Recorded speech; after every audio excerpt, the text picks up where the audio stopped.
Hello friends, मैं विजय कुमार और आप सबको बहुत बहुत स्वागत है हमारे इस यूट्यूब चैनल में। दोस्तों आज हम लोग बात करने वाले हैं क्लास 10th का सब्जेक्ट हिंदी से। सब्जेक्ट हिंदी का पाठ और लेखक के नाम देखने वाले हैं दोस्तों। इससे तो 100% एग्जाम में क्वेश्चन आएगा ही आएगा, तो कृपया इस वीडियो को पूरा अंत तक देखिएगा और साथ ही साथ आप नहीं तो प्लीज़ एक बार इस चैनल को सब्सक्राइब कर लीजिएगा ताकि इस तरह के नोटिफिकेशन आप तक जल्द से जल्द पहुंचती रहेगी। दोस्तों आज हम डिस्कस करने वाले हैं दोस्तों कि टर्म 1 में कौन से चैप्टर से आएगा क्वेश्चन और टर्म 2 में कौन से चैप्टर से आएगा क्वेश्चन, और साथ ही साथ पाठ और लेखक के नाम भी देखने वाले हैं दोस्तों। देखिए सबसे पहले हम लोग देखते हैं कि टर्म 1 का जो सिलेबस है वह ऑब्जेक्टिव टाइप का क्वेश्चन है। 40 नंबर क्या रहेगा, ऑब्जेक्टिव क्वेश्चन रहेगा। तो हम लोग देखते हैं किस किस चैप्टर से ऑब्जेक्टिव क्वेश्चन आने वाला है दोस्तों। देखिए सबसे पहले देखते हैं हम लोग पाठ और लेखक के नाम टर्म 1 में क्या क्या पूछने वाला है। देखिए टर्म 1 से आएगा आपका एग्जाम में। देखिए सबसे पहले आएगा कि हम लोग ट्रिक वाइज याद भी करने का प्रयास करेंगे कि किसके द्वारा कौन लेखक और कौन पाठ लिखा गया है। तो हम लोग देखेंगे, सबसे पहले देखेंगे कि सूरदास के द्वारा क्या लिखा गया था। देखिए सूरदास पद याद रखना है कि सूरदास के द्वारा लिखा गया कौन सा है, तो वह पद लिखा गया है, पद लिखा हुआ है। ठीक है, दास क्या दासी जो होता है वो क्या पाँव में रहता है, पैर में रहता है कि नहीं, मतलब आपके पैरों के पैर के पास रहता है। तो हम इसे क्या कर सकते हैं, इसको दास से पैर। ठीक है, तो दासी कहाँ रहता है, पैर। तो सूर जो है वो दास है और दासी कहाँ रहता है, पैर में रहता है। तो सूरदास हो गया, पैर पद हो गया। तो इस तरह से थोड़ा याद रखना है। दूसरा नंबर में देखिए, दूसरा नंबर जो है यहाँ पर बोले सूर्यकांत त्रिपाठी निराला। ये जो नाम है ये जो क्या है, लेखक का नाम है और इसके द्वारा लिखा गया है। देखिए लिखा गया है, इस लेखक द्वारा लिखा गया है उत्साह और अट नहीं रही है, उत्साह और अट नहीं रही है दोस्तों। इससे हम लोग क्या करें, रिलेट करते हैं। देखिए सूर्यकांत, सूर्य जो है वह क्या होता है, जब हम लोग सूर्य देखते हैं हरियाली होता है, क्या कितना उत्साह लगता है, क्या लगता है, उत्साह लगता है। ठीक है, जब सूर्य हमारा सुबह सुबह के समय देखते हैं लाल लालिमा छाता है, तो उस टाइम कितना उत्साह भरे रंग की बात करता है, उत्साह की बात करता है। तो वो वही हो जाएगा, सूर्य क्या है, उत्साह के प्रतीक भी दिखाता है। जब सुबह सुबह हम लोग सो के उठते हैं तो भोरे भोरे देखते हैं तो हम लोग क्या एकदम उत्साह उमंग दिखाई देता है। लेकिन सूर्य जब धूप उगने लगती है तो क्या होता है, धूप इतना ज़बरदस्त उगता है कि उसके सामने हम लोग टिक नहीं पाते हैं, मतलब उसके सामने हम लोग अट नहीं पाते हैं दोस्तों। तो इसे हम लोग तरीके से याद रखना है कि सूर्यकांत त्रिपाठी निराला से हम लोग कनेक्ट कर पा रहे हैं कि सूर्य जो होता है जब लालिमा छा जाती है, जब सूर्य सुबह सुबह भोरे भोरे जब उगता है सूर्य के लाली, तो हमें से क्या होता है, एकदम पूरा साहस उत्साह नज़र आता है, उत्साह देता है हम लोग को। और जैसे ही धूप उगने लगती है तो इससे क्या होता है, हम लोग उसके सामने टिक नहीं पाते हैं, मतलब अट नहीं पाते हैं दोस्तों।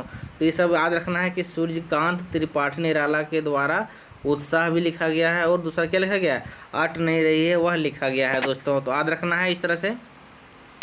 तीसरा नंबर हो गया, जैसे देखिए नागार्जुन, नागार्जुन के द्वारा क्या लिखा गया है, यह दंतुरित मुस्कान और फसल लिखा गया है दोस्तों। इसको हम लोग को रिलेट करने का प्रयास करेंगे ताकि अच्छी तरह से याद रहेगी, एग्जाम में कोई कन्फ्यूजन नहीं होगा। नहीं तो उसमें 4 ऑप्शन रहेगा, 4 ऑप्शन में कन्फ्यूजन छा जाता है।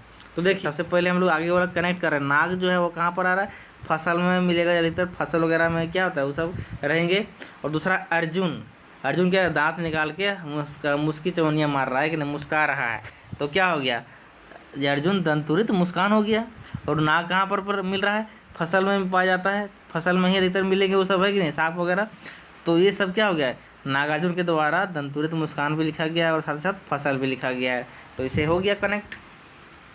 तीसरा पॉइंट देखिए स्वयं प्रकाश, स्वयं प्रकाश के द्वारा लिखा गया है कौन, नेताजी का चश्मा। देखिए ध्यान से कि नेताजी का जो चश्मा हम लोग अगर बात करते हैं अपना चश्मा, तो चश्मा देखिए हम लोग खुद पहनते हैं, किसको कोई पहना देता है क्या, नहीं पहनाता है कि नहीं, चश्मा को हम लोग खुद पहनते हैं। ठीक है, और उसको क्या दिखाई देता है, मतलब प्रकाश उजाला दिखाई देता है। चश्मा पहने तो फ्रेश फ्रेश दिखाई देगा, तो उसमें प्रकाश ज़्यादा बढ़ेगा, है कि नहीं। तो स्वयं प्रकाश के द्वारा क्या लिखा गया है, नेताजी का चश्मा। चश्मा हम लोग पहनते हैं, स्वयं पहनते हैं, और उसे पहनने के बाद क्या अच्छे से दिखाई देता है, मतलब प्रकाश अच्छे तरह से दिखाई देता है। तो वह हो गया स्वयं प्रकाश के द्वारा जो लिखा गया वह क्या है, नेताजी का चश्मा लिखा गया है दोस्तों। इस तरह से कोरिलेट अपने तरह से कोरिलेट करना है, जैसे आपको अच्छा लगे कि नहीं। तो अगला देखते हैं हम लोग, अगला जो है वह है लेखक राम वृक्ष बेनीपुरी, राम वृक्ष बेनीपुरी बाल गोविंद भगत, बाल गोविंद भगत रिलेट करना है कि राम बाल गोविंद एक भक्त है, किसका है, राम का, किसका है, राम का। ठीक है, तो राम है वो कहाँ पर बैठा हुआ है, वृक्ष के पास, और क्या खा रहा है, देखिए बेलपूरी खा रहा है, क्या खा रहा है, बेलपूरी, है कि नहीं। देखिए बाल गोविंद भगत है राम का और बीच के सामने बैठ कर के बेलपूरी खा रहा है कि नहीं। अच्छा अच्छा, इसी तरह याद रखना है। हाँ, तो इतना सारा क्या था, ये आपका टर्म 1 का था, तो याद रखना है। अब देखिए, एक कृतिका से एक चैप्टर से आपको पूछेगा, वो क्या है, माता का अंचल। क्या है, माता का अंचल, ठीक है। वो किसके द्वारा लिखा गया है, शिव पूजन सहाय। शिव पूजन सहाय, देखिए शिव पूजन, माता के जो आंचल, जब हम लोग पूजा करने जाते हैं शिव भगवान का, तो जाता है तो पूरा आंचल वगैरह ओढ़ लेते हैं बढ़िया से, है कि नहीं। आंचल के, माता का आंचल से क्या करते हैं, माता जाती है, हम लोग की मम्मी सब जाती है पूजा करने के लिए। कहाँ जाते हैं, शिव भगवान का पूजा करने जाती है ना, तो वो सहाय करते हैं, क्या करते हैं, हम लोग को रक्षा करते हैं, कि नहीं। इसलिए हो गया माता का आंचल।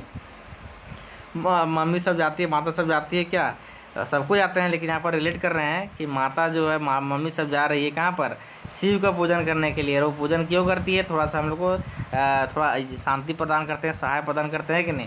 तो इस तरह से हो गया कि माता का अंचल किसके द्वारा लिखा गया था, शिव पूजन सहाय के द्वारा, ठीक है। अब हम लोग देखते हैं कि टर्म 2 के लिए सब्जेक्टिव कहाँ से आएगा दोस्तों। सब्जेक्टिव जो आएगा क्षितिज टर्म 2 का जो सब्जेक्टिव क्वेश्चन है, वह किस किस चैप्टर से आ रहा है। देखिए, गिरजा कुमार माथुर, गिरजा कुमार माथुर के द्वारा क्या लिखा गया, छाया मत छूना।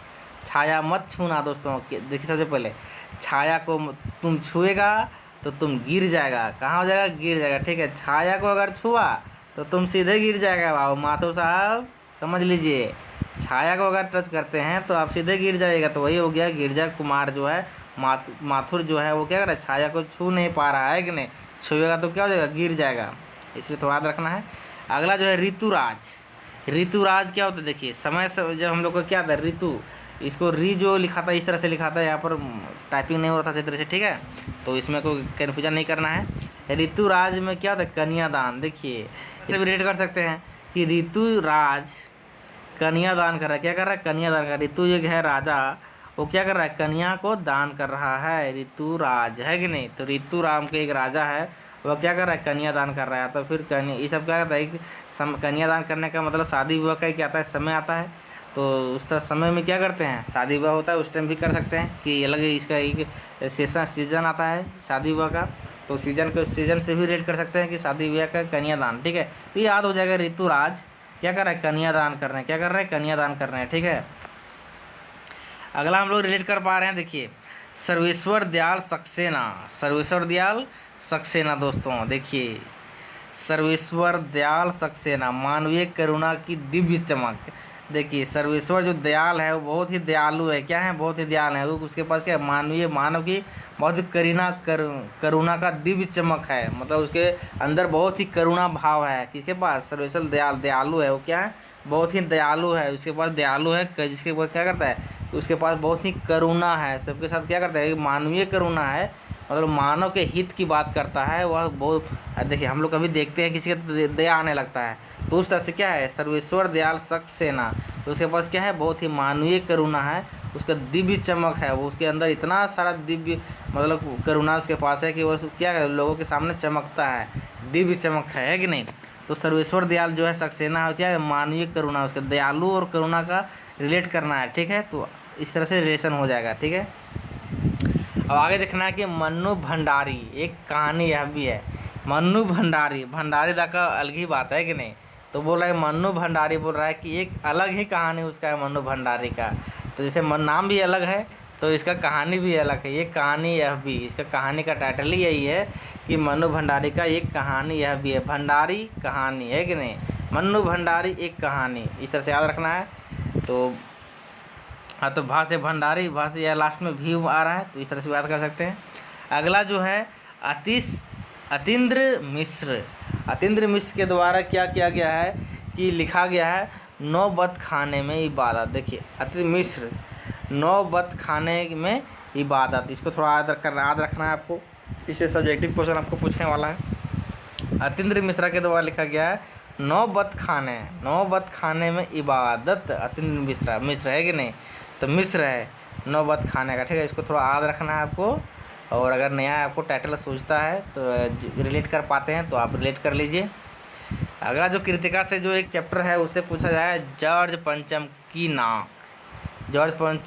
नाद, कमलेश्वर, महाकालेश्वर, क्या है, भोलेनाथ, शंकरेश्वर, सभी क्या है, जॉर्ज पंचमी के दिन क्या करते हैं, नाग पंचमी के दिन महाकालेश्वर में क्या कहते हैं, महाकालेश्वर को पूजा किया जाता है कि नहीं, मतलब महाकालेश्वर क्या हो गया, शंकर भगवान को पूजा करते हैं।